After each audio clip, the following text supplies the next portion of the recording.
Hello, ನಮಸ್ಕಾರ. ನಮಸ್ಕಾರ. Campus ಹರಟೆಗೆ ಸ್ವಾಗತ. ನಮಸ್ಕಾರ ಶರತ್ ಅವರೇ. ನಮಸ್ಕಾರ ಎಲ್ಲರಿಗೂ. ಮೊನ್ನೆಯಿಂದ ಒಂದು ವಿಷಯ ಬಗ್ಗೆ ಮಾತಾಡೋಣ ಅಂತ ಅನ್ಕೊಂಡಿದ್ದೆ, ಮಾತಾಡಕ್ ಆಗಿಲ್ಲ. ಇವತ್ತು ಮಾತಾಡೋಣ. ಹೌದು, ಖಂಡಿತ. ಶಿವಣ್ಣದ್ದು ಬಗ್ಗೆ. ಅಂದ್ರೆ ಶಿವಣ್ಣ ಒಂದು ಇತ್ತೀಚೆಗೆ ಅಂದ್ರೆ ತಮಿಳ್ನಾಡಲ್ಲಿ ಒಂದು ಕಾರ್ಯಕ್ರಮಕ್ಕೆ ಅಟೆಂಡ್ ಮಾಡಿದ್ರಲ್ಲ. ಹೌದು. ಆವಾಗ ಆ ಕಾರ್ಯಕ್ರಮದಲ್ಲಿ ಅದನ್ನ ಪ್ರಶಸ್ತಿ ಸಮಾರಂಭ ಅನ್ಸುತ್ತೆ. ಏನಾಯ್ತು ಅಂತ ಅಂದ್ರೆ, ಒಬ್ಬ 3-4 ಫಿಲಂ ಮಾಡಿರುವಂತ ಆಕ್ಟರ್ಗೆ ಸಾರ್ ಅಂತ ಸಂಬೋಧಿಸಿ ಬಹುವಚನದಲ್ಲಿ ಮಾತಾಡಿದ್ದು ಸೋಷಿಯಲ್ ಮೀಡಿಯಾದಲ್ಲಿ ಏನಾಗಿದೆ ಅಂತಂದ್ರೆ, ಅಷ್ಟಿಕ್ಕ ನಟನೆಗೆ ಏನಕ್ಕೆ ಅಷ್ಟೊಂದು ಬಿಲ್ಡಪ್ ಕೊಡ್ಬೇಕಾಯ್ತು, ಅಷ್ಟೊಂದು ಮರ್ಯಾದೆ ಕೊಡ್ಬೇಕಾಯ್ತು, ಗೌರವ ಕೊಡ್ಬೇಕಾಯ್ತು ಅಂತ ಅನ್ನೋ ಒಂದು ವಿಷಯ ಸುಮಾರು 1 ವಾರದಿಂದ ಎಲ್ಲ ಕಡೆ ಬರ್ತಾ ಇದೆ. ಅಂದ್ರೆ ನೀವು ಏನಂತೀರಾ ಶರತ್ ಅವ್ರೆ, ಅದ್ರ ಬಗ್ಗೆ ನಿಮ್ಮ ಅಭಿಪ್ರಾಯ ಹೇಳಬೇಕಾದ್ರೆ? ಜನರಲ್ ಆಗಿ ಏನು ಅಂದ್ರೆ, ಸಾರ್ ಅನ್ನೋದು ಅದೇನಕ್ಕಂತ ಅಂದ್ರೆ, ಶಿವಣ್ಣನ ಬಗ್ಗೆ ಗೊತ್ತಿರೋರು ಮಾತ್ರ ಇದನ್ನ ತಪ್ಪಾಗಿ ಅರ್ಥ ಮಾಡ್ಕೊಳ್ಳೋ ಅಗತ್ಯ ಇರಲಿಲ್ಲ ಅನ್ಸುತ್ತೆ ನನಗೆ. ಯಾಕಂದ್ರೆ ಅವ್ರು ಚಿಕ್ಕ ಮಗುವಿಂದ ಹಿಡಿದು ದೊಡ್ಡವ್ರಿಗೂ ಎಲ್ಲರಿಗೂ ಸಾಕಷ್ಟು ಅಂದ್ರೆ ಗೌರವ ಕೊಟ್ಟು ಮಾತಾಡ್ತಾರೆ. ಎಲ್ಲ ನಾವು ಸಾಕಷ್ಟು ನೋಡಿದೀವಿ, ಈ ಮುಂಚೆನೂ ನೋಡಿದೀವಿ. ಏನಂತಂದ್ರೆ ಅಲ್ಲಿ ಅದೇ ಅವನು ತುಂಬಾ ಚಿಕ್ಕ ಹುಡುಗ. ಅವರ ಸಾಧನೆಗೆ ಆಮೇಲೆ ವಯಸ್ಸಿಗೆ ಕಂಪೇರ್ ಮಾಡಿದ್ರೆ ಚಿಕ್ಕ ಹುಡುಗ. ಸುಮ್ಮನೆ ಪ್ರದೀಪ್ ಅಂತ ಹೇಳ್ಬೋದಿತ್ತು ಅಂತ ತುಂಬಾ ಜನಕ್ಕೆ ಅನ್ಸಿತ್ತು. ಆದ್ರೆ ಅದೊಂದು ರಕ್ತದಲ್ಲೇ ಬಂದಿದೆ ಅಂತ ನನ್ಗೆ ಅನ್ಸುತ್ತೆ. ಯಾಕೆಂತ ಅಂದ್ರೆ, ಒಂದು ವಿಷಯ ಹೇಳ್ತೀನಿ. ಮುಂಚೆ ಅಣ್ಣವ್ರನ್ನ ವೀರಪ್ಪನ ಕಿಡ್ನಾಪ್ ಮಾಡಿದ್ನಲ್ಲ. ಹೌದು. ಕಿಡ್ನಾಪ್ ಮಾಡಿದ್ಮೇಲೆ ರಿಲೀಸ್ ಆದ್ಮೇಲೆ, ಅಂದ್ರೆ ಅಣ್ಣವ್ರು ಬಂದ್ಮೇಲೆ ಒಂದು ಪತ್ರಿಕಾಗೋಷ್ಠಿಯಲ್ಲಿ ಅಣ್ಣವ್ರು ಮಾತಾಡ್ತಾರೆ. ಅವ್ರು ಮಾತಾಡ್ಬೇಕಂದ್ರೆ ವೀರಪ್ಪನ್ಗೆ ಸಾರ್ ಅಂತೆ. ಅದು ಬಹುವಚನದಲ್ಲಿ ವೀರಪ್ಪನವರು ಅಂತ. ಆವಾಗ್ಲೂ ಇದೇ ತರ ತುಂಬಾ ಜನ ಟೀಕೆ ಮಾಡಿದ್ರು. ಯಾಕಂದ್ರೆ ಅವನೊಬ್ಬ ಅಪಹರಣ ಮಾಡಿ ಅಷ್ಟೊಂದು ಕಷ್ಟಪಟ್ಟು ಅಷ್ಟೊಂದು ದಿನ ಇದ್ರ ಕಾಡಲ್ಲಿ ಇಟ್ಟಿರುವಂತ ಒಬ್ಬ ವ್ಯಕ್ತಿಗೆ ಈ ತರ ಸಾರ್ ಅಂತ ಹೇಳೋದು, ಬಹುವಚನ ಹೇಳೋದು ಅಂತ ನಮ್ಗೆ ಫಸ್ಟ್ ಒಂದೊಂದ್ಸಾರಿ ಅನ್ಸುತ್ತೆ, ಅದು ನಿಜಕ್ಕೂ ಹೇಳ್ಬೇಕಾ ಏನಾಯ್ತಾ ಅಂತ ಅಂದ್ಬಿಟ್ಟು. ಆಮೇಲೆ ಅದು ಅವ್ರಿಗೆ ಸಂಸ್ಕಾರ ಅಂತ ನಾವು ಅನ್ಕೋಬೇಕು. ಯಾಕಂದ್ರೆ ಅವರು ಮುಂಚೆಯಿಂದ ನಂಗೆ ತಾನೆ ಅಣ್ಣವ್ರಿಗೂ ಹೇಳಿರೋ ಪಾಯಿಂಟ್ ಕರೆಕ್ಟ್ ಆಗಿದೆ. ಅಣ್ಣವರ ಒಂದು ಪಾಯಿಂಟ್ ಔಟ್ ಇಂದ ನೋಡೋದಾದ್ರೆ, ಅವರು ಶಿವಣ್ಣ ಅನ್ನೋದು ಅಣ್ಣವರ ಮಗ. ಹೌದು. ಆವಾಗ ನಾವು ಅವರ ಒಂದು ಇದನ್ನ ಮಾತು ಮತ್ತೆ ವ್ಯಕ್ತಿತ್ವ ಅದು ನಮ್ಮ ಶಿವಣ್ಣನಲ್ಲೂ ಇದೆ. ಹೌದೌದು. ಅದು ಒಂದು ಸಭೆಯಲ್ಲಿ ಅದೊಂದು ಪ್ರಶಸ್ತಿ ಪ್ರದಾನ ಸಮಾರಂಭ ಅಂತ ಅಂದ್ರೆ ನೀವು, ಆ ಒಂದು ಸಮಾರಂಭದಲ್ಲಿ ಅದು ಚಿಕ್ಕವರಿರ್ಲಿ ದೊಡ್ಡವರಿರ್ಲಿ ಬಹುವಚನದಲ್ಲಿ ಗೌರವಯುತವಾಗಿ ಕರೆಯುವಂತ ಒಂದು ಇದ್ರಲ್ಲಿ ಕರೆದಿರ್ತಾರ ಅವರಷ್ಟೇ. ತುಂಬಾ ಏನು ಅದರಲ್ಲಿ ಬಟ್ ಇನ್ನೊಂದು ವಿಷಯಗಳೆಲ್ಲ ದೊಡ್ಡದು ಮಾಡುವಂತ ವಿಷಯ ಏನಲ್ಲ ಅಂತ ನನಗೆ ಅನ್ಸ್ತದ. ಮತ್ತೆ ಇನ್ನೊಂದು ವಿಷಯ ಅಂದ್ರೆ, ಶಿವಣ್ಣನ ಮೇಲೆ ಇದ್ ಮಾಡ್ತೀವಿ. ಇವಾಗ ಅವರು ಜಾಸ್ತಿ ತಮಿಳು ಸಿನಿಮಾದಲ್ಲಿ ಮಾಡ್ತಾ ಇದಾರೆ, ತೆಲುಗು ಈ ತರ ಎಲ್ಲ ಬೇರೆ ಭಾಷೆಯಲ್ಲೂ ಮಾಡ್ತಾ ಇದಾರಲ್ಲ. ಹೌದು. ಅವರು ಅಲ್ಲಿನ ಚಿತ್ರರಂಗನ ಓಲೈಸಕ್ಕೋಸ್ಕರ ಈ ತರ ಎಲ್ಲ ಮಾತಾಡ್ತಾ ಇದ್ದಾರೆ ಅನ್ನೋ ಒಂದು ಮಾತನ್ನ ಹೇಳ್ತಾ ಇದ್ದಾರೆ. ಇದಕ್ಕೆ ನಾನು ಹೇಳ್ತೀನಿ, ಯಾಕಂದ್ರೆ ಒಂದು ವಿಡಿಯೋ ಹಾಕ್ತಿವಿ ಇವಾಗ ನೋಡಿ. ಇದರಲ್ಲಿ ಒಬ್ರು ಆಂಕರ್ ಚೆನ್ನಾಗಿ ಕನ್ನಡ ಮಾತಾಡಿ ಒಳ್ಳೆ ಇದ್ ಮಾಡಿದ್ರು. ಹೌದು. ಆ ಸ್ಟೇಜ್ ಅಲ್ಲಿ ಅವರು ಆಂಕರ್ನ ಇದ್ ಮಾಡ್ಬಿಟ್ಟು ಹೊಗಳ್ಬಿಟ್ಟು ಈ ತರ ತುಂಬಾ ಚೆನ್ನಾಗಿ ಇದ್ ಮಾಡಿ ಆಂಕರಿಂಗ್ ಮಾಡಿದ್ರೆ ನೀವು ನೋಡಿ, ಈ ವಿಡಿಯೋ ನೋಡಿ ಗೊತ್ತಾಗುತ್ತೆ. ಓಕೆ. ಥಿಂಕ್ ಇವರು ಅಷ್ಟೇ ಆಲ್ಮೋಸ್ಟ್ ಇವಾಗ 1-2 ತಿಂಗಳಿಂದ ಅವ್ರ ಮುಖನೇ ನೋಡ್ತಾ ಇದೀವಿ. ಅವರು ಪಾಪ ನಿಜವಾಗ್ಲೂ ನಮಗೂ ಆ ಭಾಗ್ಯ ಇರ್ಬೇಕಮ್ಮ. ನಿಜವಾಲ್ವೇ ಬಹಳ ಅದ್ಭುತವಾಗಿ ಮಾಡ್ತಾರೆ. ಶಮೀರ್ ಅವರು ನಿಜವಾಲ್ವೇ ತುಂಬಾ ಚೆನ್ನಾಗಿ ಆಂಕರ್ ಮಾಡ್ತಾರೆ. ತುಂಬಾನೇ ಖುಷಿ ಆಗುತ್ತೆ.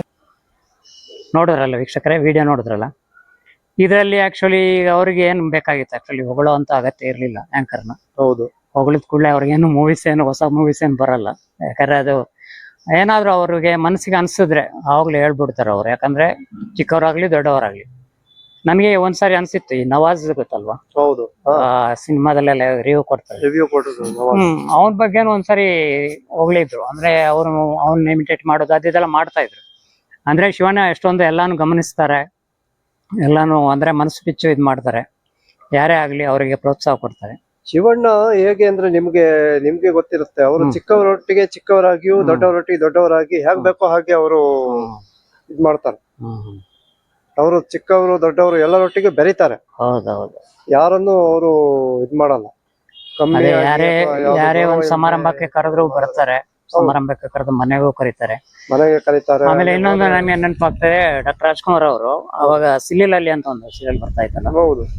ಅವಾಗ ಅವರು ತುಂಬಾ ಇಷ್ಟಪಟ್ರಂತೆ. ರವಿಶಂಕರ್ ಗೌಡ ಅವ್ರದ್ದು ಆಕ್ಟಿಂಗ್ ನೋಡ್ಬಿಟ್ಟು, ಇದೆಲ್ಲ ಕಾಮಿಡಿ ಎಲ್ಲ ನೋಡ್ಬಿಟ್ಟು ಬಹಳ ಇಷ್ಟಪಡ್ತಾ ಇದ್ರಂತೆ. ಒಂದ್ಸಾರಿ ಏನ್ ಮಾಡಿದಾರೆ ಅಂದ್ರೆ ಅವ್ರನ್ನ ಊಟಕ್ಕೆ ಕರೆದು ಮನೆಗೆ ನೀನ್ ತುಂಬಾ ಚೆನ್ನಾಗಿ ಮಾಡಿದೆ ಅಂತ ಅಂದ್ಬಿಟ್ಟು ಬೆನ್ ತಟ್ಟಿ ಈ ತರ ಎಲ್ಲ ಮಾಡಿ ಈ ತರ ಬಹಳಷ್ಟು ಇನ್ಸಿಡೆಂಟ್ಗಳು ನಡೆದಿವೆ. ಅಂದ್ರೆ ಅವ್ರು ಯಾರಾದ್ರೂ ಇಷ್ಟ ಆದ್ರೆ ಮನೆಗೆ ಕರ್ಸ್ಬಿಟ್ಟು ಅವರು ಸಭಾಷ್ಗಿರಿ ಕೊಡ್ತಾ ಇದ್ರು ಸದಾಶ್ ನಗರದಲ್ಲಿ ಇದ್ದಾಗ ಅವರು. ಓ ಈ ತರ ಎಲ್ಲ ಬೇಕಾದಷ್ಟು ವಿಷಯಗಳಿವೆ. ಅದೇ ಇವತ್ತು ಶಿವಣ್ಣ ಕೂಡ ಹಾಗೆ ಮಾಡ್ತಿದ್ದಾರೆ. ಎಲ್ಲ ಚಿಕ್ಕ ಚಿಕ್ಕ ಮೂವಿಗಳ ಟೀಮ್ ಅವರು ಎಲ್ಲ ಹೋದ್ರೆ ಪ್ರಮೋಷನ್ ಗಾಗಿ ಹೋಗೋದಿರ್ಲಿ ಅಥವಾ ಅವ್ರ ಯಾವ ಆಡಿಯೋ ಲಾಂಚ್ ಆಡಿಯೋ ಲಾಂಚಿಗೆ ಬರೋದಾಗಿರ್ಲಿ, ನೆಕ್ಸ್ಟ್ ಅವ್ರ ಮನೆಗ್ ಕರೆದು ಬಿಟ್ಟು ಅವ್ರಿಗೊಂದು ಒಳ್ಳೆ ಚೆನ್ನಾಗಿರೋ ಊಟ ಹಾಕ್ಸ್ಬಿಟ್ಟು ಅವ್ರನ್ನ ಅಪ್ರಿಶಿಯೇಟ್ ಮಾಡುವಂತ ಒಂದು ಕಲ್ಚರ್ ಇವತ್ತು ಶಿವಣ್ಣ ಇಟ್ಕೊಂಡಿದ್ದಾರೆ.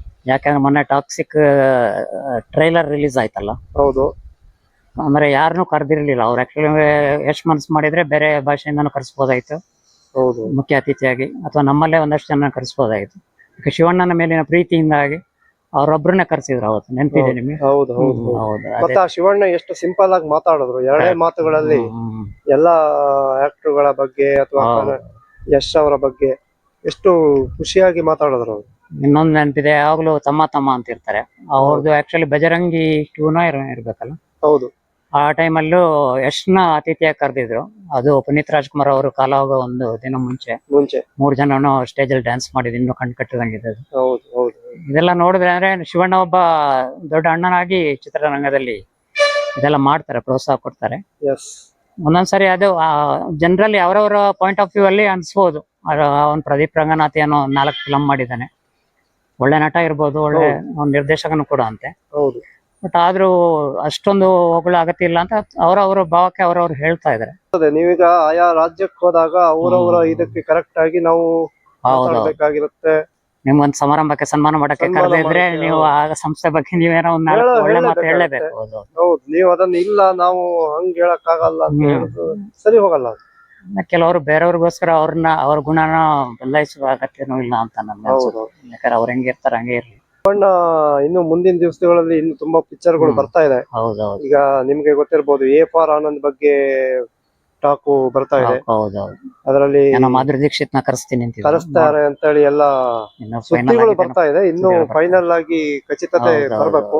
ಹಾಗೇನಾದ್ರು ಆದ್ರೆ ಕನ್ನಡ ಇಂಡಸ್ಟ್ರಿಗೆ ಮಾಧುರಿ ದೀಕ್ಷಿತ್ ಏನಾದ್ರು ಬಂದ್ರೆ first time south India Bollywood ಗೆ ಹೋಗ್ತಾರೆ ಅಂತ ನೀವು ಹೇಳಿದ್ರೆ. ಹೌದು, ಹಿಂದಿ ಮೂವಿ ಅದು ಆರ್ ಚಂದ್ರು ಡೈರೆಕ್ಷನ್ ಮೂವಿನಲ್ಲಿ ಈಗ ನೆಕ್ಸ್ಟ್ ಮಾಡ್ತಿದ್ದಾರೆ ಶಿವಣ್ಣ.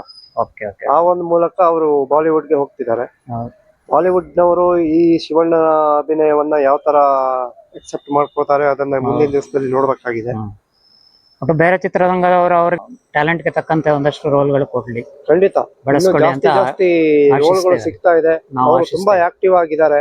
ಅದೇ ತರ ಆಕ್ಟಿವ್ ಆಗಿ ಮುಂದಿನ ದಿವಸದಲ್ಲೂ ಅವರು ಮಾಡ್ತಾ ಹೋಗಿ ಕನ್ನಡದ ಅಭಿಮಾನಿಗಳನ್ನು ರಂಜಿಸ್ಲಿ ಅಂತ. ಹೌದು, ಈಗ ಅಕ್ಟೋಬರ್ 2ಕ್ಕೆ ಬೇಲು ಬರ್ತಾ ಇದೆ ಅವರದ್ದೇ. ರಿಲೀಸಿಗೆ ಡೇಟ್ ವರಮಹಾಲಕ್ಷ್ಮಿ ಬರ್ಬೇಕಾಯ್ತು ಅನ್ಸುತ್ತೆ. ಹೌದು, ಇದು ಮೊನ್ನೆ ಬರ್ಬೇಕಾಗಿತ್ತು, ಟಾಕ್ಸಿಕ್ ಕಾರಣದಿಂದ ನಿಂತು ಹೋಗಿ ಅದು ಅಕ್ಟೋಬರ್ 2ಕ್ಕೆ ಪೋಸ್ಟ್ಪೋನ್ ಆಗಿದೆ, ಡಿಲೇ ಆಗಿದೆ. ಹೌದು, ನಾವು ಕಾತರದಿಂದ ಕಾಯ್ತಾ ಇದ್ವಿ.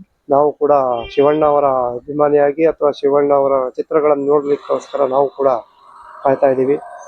ನೀವು ನೋಡಿ, ನಮ್ಮ ವಿಡಿಯೋಗಳನ್ನು ಹೆಚ್ಚೆಚ್ಚು ನೋಡಿ ಪ್ರೋತ್ಸಾಹಿಸಿ. ನಮಸ್ಕಾರ.